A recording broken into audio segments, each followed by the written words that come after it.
but the expectations are on Jalen and Jabari, of course. And by the way, those two are dead last on the team in plus minus. Now, you can say a lot about plus minus, but you don't want those two guys being dead last in that category. And last year, Jalen was dead last in plus minus on the team outside of Daniel Tice, who, was barely here. So, Frank, let's start with Jabari, who has been terrible offensively. What's gone wrong with him? We saw this with Jalen Green. I like to remind people that when Jalen Green came into the NBA, he was literally, quite literally, you talk about play, he had the worst plus minus for like a month and a half in the NBA.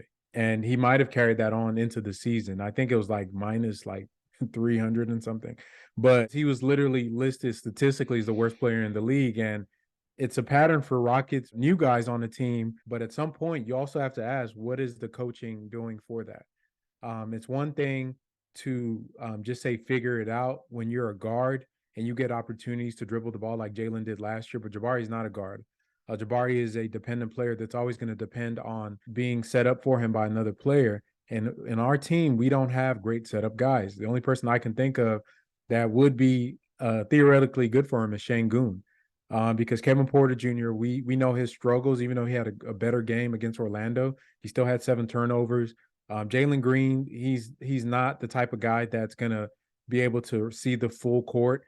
Knicks is barely an NBA player. So what Jabari is really dealing with right now is that he gets shots and he's pressing on them. He gets shots and they're not in rhythm. They're out of some broken down play, and he's used to just a lot of catch and shoots. I think what they can do for him is actually be intentional about getting plays for him to be able to get him flowing in the game, and not this 5-out where, hey guys, go out there and just kind of play and see, let the game flow to you.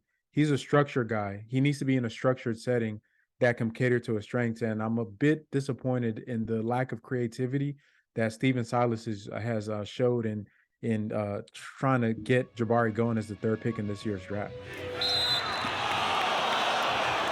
You're listening to Houston Sports Talk.